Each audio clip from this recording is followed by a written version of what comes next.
Her words echoed, not loudly but with quiet persistence. Like a gentle rain, I had felt them, but never truly listened. Now they beat upon my heart, a relentless storm of regret. Ma, why didn't I hear you when you were here? We often think ourselves invincible in our youth, the world a canvas of possibilities, our parents' words, just faded colors from a bygone era. We, the artists, would paint our masterpieces anew. I see her face in every sunrise, hear her laughter in the wind, feel her hand on my shoulder in moments of doubt. But it's a painful beauty, a constant reminder of what I've lost, and more importantly, what I failed to cherish. The world tells us to forge our own path, but sometimes, the greatest journey is realizing the map was always in our hands, held by the one who loved us most.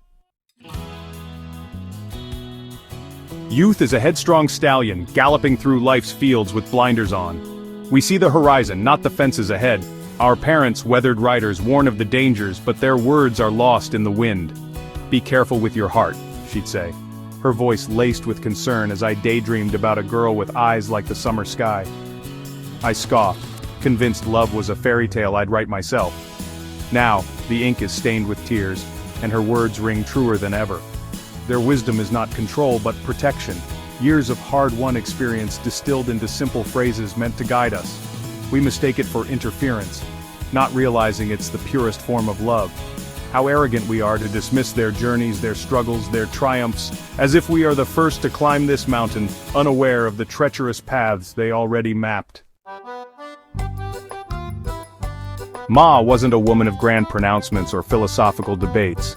Her wisdom was woven into the fabric of her being, in the stories she told, the way she treated others, the quiet strength she exuded. She had known hardship, had seen dreams shattered and rebuilt. I remember her telling me about Papa's passing, her voice breaking but her spirit unbroken. Life, she said, holding my hand, is a river. You have to learn to flow with it, even when the currents are strong. She found joy in simple things, the warmth of the sun on her face, the laughter of children playing, the smell of spices filling our home. It wasn't a passive acceptance of life, but a conscious choice to find beauty in the everyday. Her advice wasn't about dictating choices, but about opening my eyes to the nuances of life, about understanding that happiness wasn't a destination but a way of traveling. Section 4. Ignoring the compass, navigating life's storms alone. Life, as it always does, threw its curveballs. Career choices, relationships, moments of self-doubt, I faced them all, clinging to the belief that my path was mine alone to forge, and I stumbled. Oh, how I stumbled. I chased fleeting dreams, ignoring her gentle reminders about the importance of finding purpose over prestige.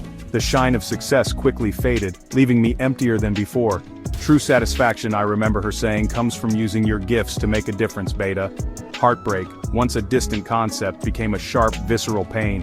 Her words, love is not a feeling but a choice you make every single day, echoed in the silence of my empty flat.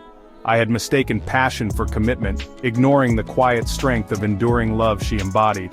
Each misstep, each scar, was a stark reminder of my own arrogance. I had been so busy proving my independence that I hadn't realized the greatest gift she offered was the freedom to learn from her experiences. Section 5. The silence that awakened. Realizing the value of her voice. It wasn't a single event but a slow, dawning realization. The world seemed to lose its vibrancy, the colors a little less bright. Ma, the constant in my life, the steady drumbeat against which I measured my own rhythm, was gone. Her chair sat empty, her chai, cold. The silence was deafening. It was in that emptiness I finally heard her. Not in words, but in the hollowness their absence left behind. I found myself replaying conversations, her words taking on new meaning. The advice I had once dismissed now resonated with the weight of hard-earned wisdom. It was like unearthing a treasure chest I hadn't realized she'd left behind. Life, without her physical presence, became a pilgrimage to understand the depth of her wisdom. It was both a painful and enlightening journey, fueled by the regret of missed opportunities and the burning desire to honor her memory. Section 6. Living her legacy, applying her wisdom, honoring her memory. They say we understand our parents better when we become parents ourselves, but sometimes understanding dawns in their absence, a bittersweet realization of their profound impact on our lives. I started small, embraced her philosophy of finding joy in simple things, a morning cup of chai, the laughter of my nieces and nephews, the act of giving back to my community. These seemingly insignificant acts became my way of connecting with her spirit. Her words became my guiding principles. I prioritized meaningful work over chasing titles, chose partners who embodied the quiet strength and kindness I had witnessed in her, and approached life's challenges with a resilience I didn't know I possessed. It wasn't about becoming a carbon copy of her, but about allowing her values to shape my own. It was in those moments, living a life guided by her wisdom, that I felt closest to her. Section 7, a universal truth, cherishing wisdom before it's gone. My story is not unique, it's a tale as old as time. Children, eager to make their mark, often fail to recognize the value of the wisdom passed down through generations. We are, after all, products of those who came before us. We look for answers in self-help books, motivational speakers, and fleeting trends, forgetting that the greatest source of wisdom resides within our own families. Our elders, with their wrinkles and stories, are living, breathing libraries of experience. Don't wait for the silence to awaken you. Engage with your parents, grandparents, elders in your community. Ask them questions, listen to their stories, let their wisdom be your guide. For in their words, you might just find the map to navigate the complexities of life and leave behind a legacy that honors their memory long after they are gone.